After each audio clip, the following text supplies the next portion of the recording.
안녕하세요. 김대영 혈액사랑 혈액내과 전문의 김대영 교수입니다. 오늘 이 시간에는 제대열 이식에 대해서 간단하게 소개해 드리겠습니다. 사실 저는 제대열 이식의 전문가는 아닙니다. 그리고 국내에서는 특히 소아청소년과 교수님들 중에서 제대열 이식을 아주 널리 하시는 유명하신 교수님들이 많이 있습니다. 그래서 제가 이 부분에 대해서 깊은 설명은 드리진 못하지만 여러분들께 제대열 이식이라는 것이 어떠한 이식이고 그것을 어떤 식으로 적용할 수 있고 어떤 특징이 있는지에 대해서만 간단하게 설명드려 보겠습니다. 제대혈이라는 것은요, 우리 아기들이 태어났을 때 이 탯줄에 있는 혈액을 제대혈이라고 얘기를 합니다. 그러면 우리가 이런 아기가 태어났을 때 엄마하고 연결해주는 이 탯줄을 엄마의 출산 직후에는 이제 태반에서 이제 태반까지 다 나오고 난 다음에 이 탯줄을 보통 이렇게 절단을 하고 이제 이 태반 부분은 이제 폐기하게 되는데 이 태반에는 아직까지도 굉장히 많은 혈액이 들어가 있죠. 그래서 이 혈액을 버리기 전에 이 태반과 탯줄에 들어가 있는 혈액을 뽑아서 이것을 보관하는 것을 제대혈이라고 얘기를 합니다.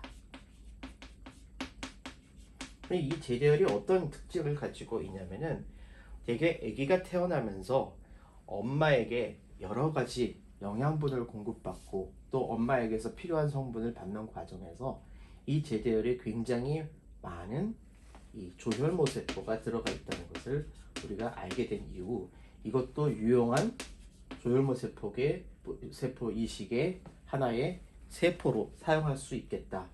그런 것들이 이제 알려지게 된 거죠.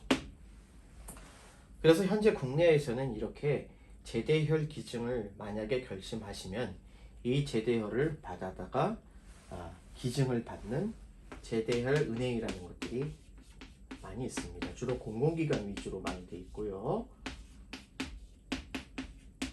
이게 국립대학이나 시립병원 이런 공공병원에서 제대혈 은행을 많이 가지고 있습니다. 국내에서 이 제대혈 은행에서 보관하고 있는 제대혈도 상당히 많은 것으로 알고 있습니다. 그래서 이 제대혈을 받아다가 조혈모 세포 이식을 하면 그게 바로 제대혈 이식인 겁니다. 여기서 우리가 한 가지 의문점을 가질 것은 자가제대혈이라는 개념이 있는데 자가제대혈은 우리가 태어났을 때 엄마들이 아기의 미래를 위해서 제대혈을 보관을 해뒀다가 나중에 어떤 질환이 있을 때 그걸 써야지 하는 목적으로 보관하는 것을 자가제대혈이라고 합니다. 이 자가제대혈은 사실 사용을 할 수는 있으나 여러 가지에서 제한점이 있는데 만약에 그 아기가 어떤 유전병이 있어서 조혈모세포 이식을 해야 된다. 이럴 때는 이 자가제대혈이 별로 크게 도움이 되지 않을 경우가 많아요. 왜냐하면 이 자가제대혈 자체도 아기가 가지고 있는 선천적인 유전자 이상을 이미 가지고 있기 때문에 제대혈 이식을 한다고 하더라도 그 유전병이 고쳐지지는 않을 가능성이 높습니다. 만약에 골수 이식을 했다. 골수 이식을 했을 때에도 사실 이거는 동종 이식이라기보다는 자가 이식에 가까운 경우인데 백혈병이나 혈액암 등에 대해서 골수 이식을 해야 될 경우 우리가 물론 질환에 따라 조금씩 다르지만은 이제 타인의 것을 받는 동종 이식에 비해서는 자가 이식이 조금 더 결과가 떨어진다는 것은 이미 널리 알려져 있습니다. 따라서 이렇게 자가 제대혈을 모으는 것 자체는 사실 부모들의 마음은 충분히 이해하겠는데 나중에 활용할 수 있는 방안들이 그렇게 많지 않고 또 여기에 들어가는 여러 가지 비용의 문제가 있기 때문에 사실은 우리가 이 혈액을 전공하는 사람 입장에서는 자가제대혈을 모으시는 것보다는 다른 사람을 위해서 공공 제대혈 은행에다가 기증을 하는 동종 제대혈을 많이 활성화할 것을 권장을 드립니다.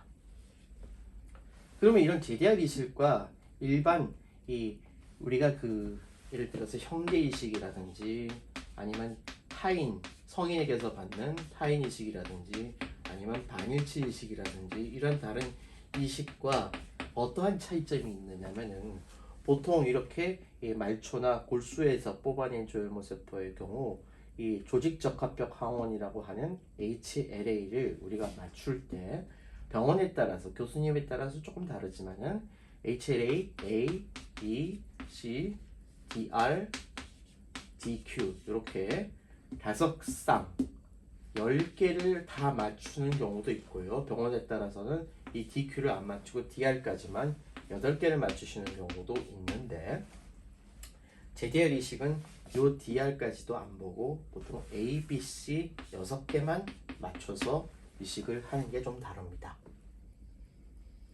생착 기간도 좀 다릅니다. 보통 조혈모세포 이식을 할 때에 성인의 골수나 말초혈액에서 뽑았을 때에 그 세포가 들어가서 자리를 잡고 백혈구, 적혈구, 혈소판을 만들기까지의 기간은 치료 약제에 따라서 조금 다르겠지만은 보통 3주 정도가 걸리는데 제대혈 이식은 보통 길게 잡으면은 8주까지도 걸리는 것으로 알고 있습니다.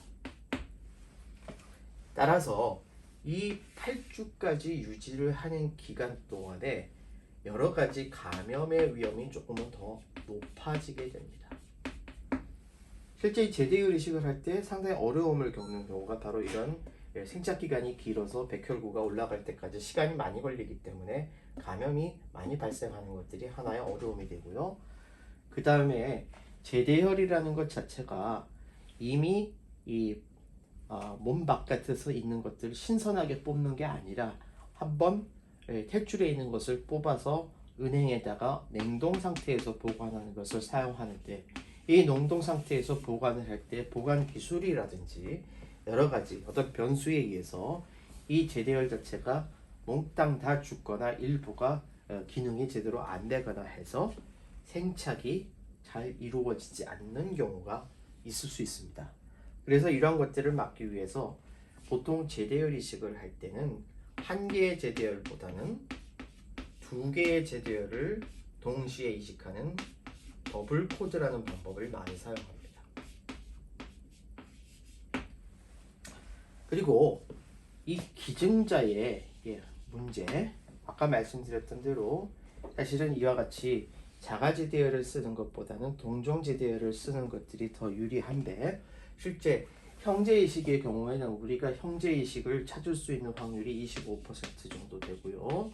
타인이식의 경우에는 보통 좀 다르긴 하지만은 60% 정도는 자기와 맞는 유전자가 맞는 사람을 찾을 수 있고 실제로 골수이식까지 넘어갈 수 있는 경우는 한 30% 정도는 가능하다고 알려져 있습니다.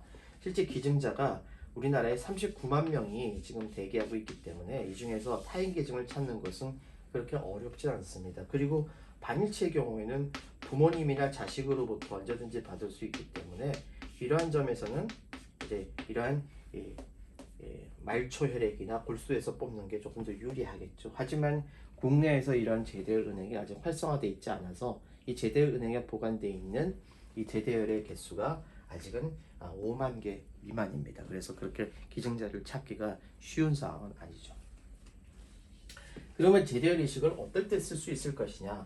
사실 골수 이식을 하는 과정이 골수 이식이 필요한 질환이라면은 제대혈 이식은 언제든지 할 수는 있습니다. 하지만 국내에서는 역시 건강보험에 의해서 만약 골수 이식을 해야 될 사람이 있다면은 첫째로는 당연히 형제간에서 유전자가 100% 일치하는 사람을 먼저 우선적으로 1번으로 고려하고요. 그 다음에 이제 타인 중에서 타인 기증자 중에서 100% 일치하는 사람을 그 다음으로 고려하게 되어 있는데 만약에 100% 일치하는 사람이 없고 한 개가 다른 사람이 있다면 그 사람한테서 이식을 받아도 되지만 만약에 이 사람한테서 받기 싫다 여러 가지 이유 때문에 이것은 조금 고려하기 어렵겠다 그럴 때는 이제 그 다음 단계로 고려하는 게 바로 반일치 이식과 제대혈 이식 중에서 선택을 할 수가 있습니다. 물론 이 이식 중에서 어떤 것이 더 낫다, 어떤 것이 더 좋다 이렇게 얘기하기는 곤란하겠죠. 이 각자가 독특한 특성들이 있거든요. 그리고 반일치 이식의 경우에는 보통 성인 환자, 성인을 보시는 혈액 선생님들이 많이 선호하고 제대혈 이식은 소아청소년과 선생님들이 많이 선호합니다. 그래서 어떠한 이식을 쓸 것이냐에 대해서는 담당 교수님과 충분한 논의 끝에 결정을 하시는 것이 좋겠고, 그 과정에서 이와 같은 특성이 있을 수 있다라는 것을 감안해 주시기 바랍니다. 네, 정리하겠습니다. 제대열 이식이라는 것은 우리가 아기가 태어났을 때 그 탯줄에서 함유하고 있는 많은 세포들이 있는데, 그 세포들 중에 상당수가 조혈모 세포라는 것을 알게 된 다음부터 활성화가 됐었고, 실제로 이 탯줄 안에 있는 이 혈액 세포들을 보관을 하는 제대열 은행이라는 것이 국내에 있어서 이거를 기증을 하시게 되면은 다른 사람들이 이것을 쓸 수가 있는데, 자가제대열로 자기 것을, 즉 자기 아기의 것을 보관하는 그런 것도 있습니다만 비용의 문제도 있고, 실제로 이런 선천적인 유전자 이상이 있을 때는 사용하기 어렵다는 그런 단점도 있습니다. 다른 이식과의 차이점을 보면은 보통 이 조직적합 항원을 볼 때에 이 말초나 이 혈액 이 골수에서부터 이 유전자를 맞출 때는 보통 10개, 조직적합형 항원 10개나 8개를 맞춰서 하게 되는데, 이제 제대열 이식 같은 경우는 6개만 보통 맞추게 되고요. 생착 기간이 다른 이식의 3주 정도에 비해서 조금 길기 때문에 감염의 위험성을 좀 더 고민하고 조심해야 된다. 생착이 실패되는 경우가 꽤 있는데, 특히 이 조혈모 세포를 냉동하는 과정에서 문제가 생길 수가 있고, 이런 것들을 막기 위해서 확률상으로 2개를 동시에 이식을 하면은 생착 실패가 더 일어날 확률이 낮아지기 때문에 2개를 이식하는 방법을 쓴다. 그리고 아직까지는 국내에 이러한 이 제대열 은행에다가 보관을 한 기증자가 많지 않다. 이런 점들이 다른 게 되겠고, 그리고 우리가 이 제대열 이식을 쓸 수 있는 경우는 현재 건강보험에서 지원하는 경우는 형제가 100% 일치하는 기증자를 먼저 우선 고려하는데, 이게 없을 때는 타임 100% 맞는 기증자를 그 다음으로 고려하고, 만약에 이런 기증자까지 없을 때는 세 번째로 고민할 수 있는 게 반일치 골수 이식을 하거나 아니면 제대열 이식을 하는 그러한 과정으로 흘러간다. 이렇게 말씀드릴 수 있겠습니다. 네, 오늘도 혈액질환으로 치료받으시는 저희 환우분들과 그 가족들의 건강과 행복을 기원합니다. 감사합니다.